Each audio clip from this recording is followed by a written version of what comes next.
Dear viewers, welcome to the second episode of Blend Trove. In November 2010, Mila Makovich was born in the U.S. state of Colorado. Mila was an extremely active child, so much so that she tried ice skating for the first time at the age of 2. By the time she was 3, it was evident that she loved walking on her own, even long distances, without needing her parents to carry her. After her 3rd birthday, she began learning mountain climbing. This girl wasn't just a child, she was a future Edmund Hillary in the making. Mila's mother, Julia Vitarillo, insists that all these achievements were not just bragging points. Unlike many parents who exaggerate their children's abilities, Julia's claims were genuine. Mila was exceptionally active and way ahead of her age. However, as Mila grew, Julia began noticing strange changes. At the age of 4, Mila's walking pattern started to change, and she began to walk with her feet turned inward.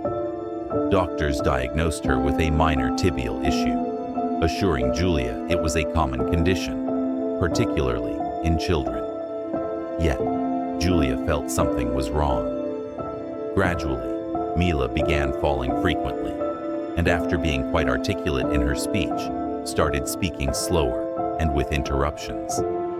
Behavioral changes also became apparent. By the age of 5, doctors began using the term delay to describe Mila's development, something Julia strongly felt was an understatement. Despite over 100 doctor visits, none could explain why Mila, a child who had been ahead of her age, was regressing so significantly. Eventually, all diagnoses pointed to one conclusion: Mila had a rare disease.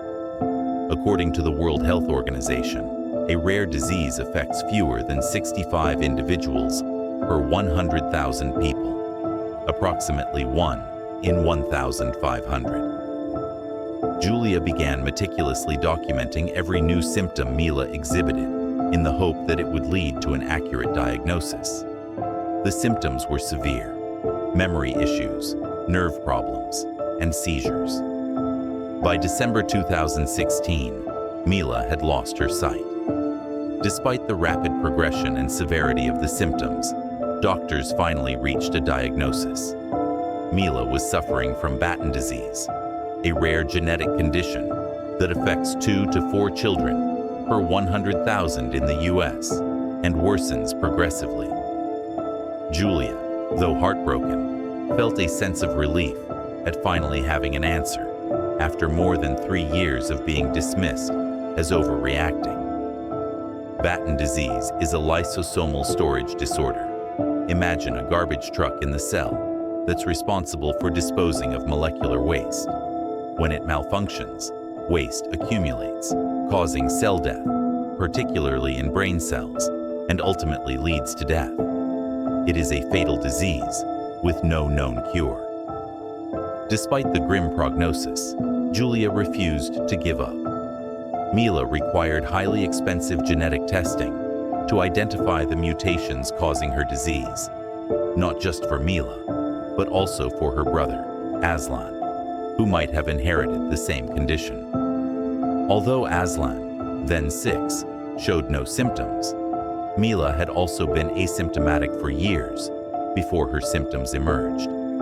However, such testing required a complete genome sequencing, which, at the time, only a handful of labs worldwide could perform. The process was extremely costly and time-consuming, and Mila's condition was deteriorating rapidly.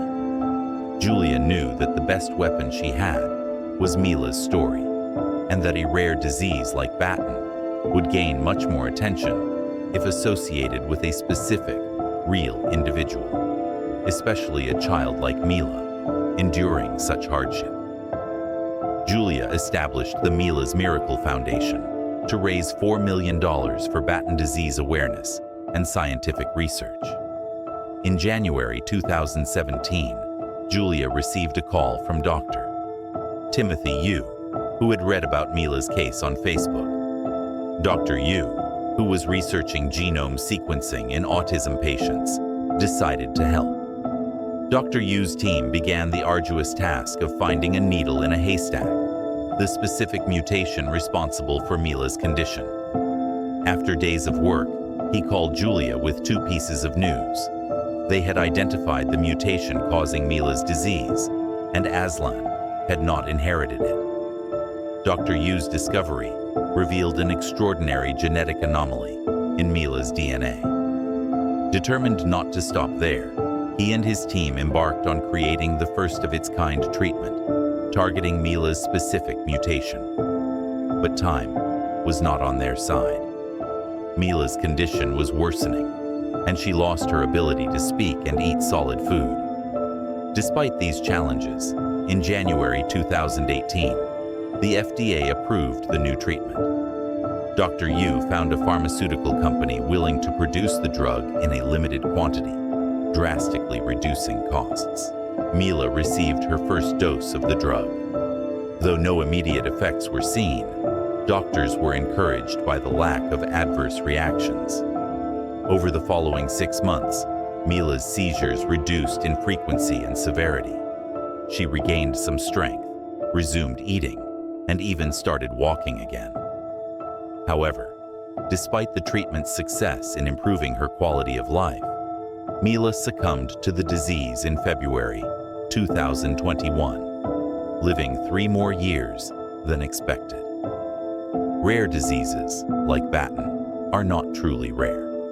According to the Lancet's 2024 report on rare diseases, 300 million people globally live with rare conditions, which encompass about 7,000 distinct diseases. However, because each condition affects a small number of individuals, developing treatments is extremely costly. Pharmaceutical companies often deprioritize rare diseases due to the economic impracticality. This creates a vicious cycle. While research on rare diseases can lead to significant scientific breakthroughs, such as understanding diabetes, obesity, or migraines, the lack of immediate financial incentive hinders progress. Precision medicine, tailored treatments for specific genetic conditions, has been revolutionized by research into rare diseases. For instance, studies on the rare Niemann-Pick disease have enhanced our understanding of Ebola susceptibility. Governments and organizations have introduced incentives like the 1983 U.S. Orphan Drug Act, which has led to breakthroughs in treating diseases like cystic fibrosis, chronic myeloid leukemia, and more. However, challenges remain. 95% of rare diseases still lack approved treatments. In the end, the value of life cannot be quantified. For parents like Julia, even 3 extra years with their child are priceless. The ultimate goal is not just treatment, but recognition, to ensure the struggles of those with rare diseases are seen, understood, and addressed. With advancements in gene editing therapies, there is hope that rare diseases will soon see effective, widespread treatments, offering relief to millions and paving the way for a brighter future. While the journey is challenging, stories like Mila's remind us of the importance of resilience and scientific innovation. For every life saved or extended, for every moment of happiness preserved amidst suffering, the efforts are worth it. Mila's story is not just one of loss, but of hope. Hope that one day, no parent will have to hear the words, "no cure," again. Rare disease patients often fight 2 battles, one against their illness and another against a society that struggles to understand their plight. While this episode has touched on the harsh realities, we aim to leave you with a sense of hope. Modern advances in gene editing therapies are making strides every day. Soon, these innovations could lead to targeted treatments that replace faulty genes with healthy ones, fixing hormonal and enzymatic imbalances.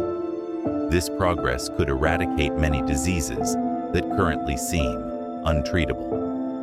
Until that day comes, The perseverance of rare disease patients and their families serves as a beacon of inspiration. Their stories underline the profound value of life and the shared responsibility of society to recognize, support, and celebrate these efforts. So, whether you've watched previous episodes or are just tuning in now, thank you for joining us in shedding light on stories that matter. See you in the next episode, and don't forget to subscribe to our channel.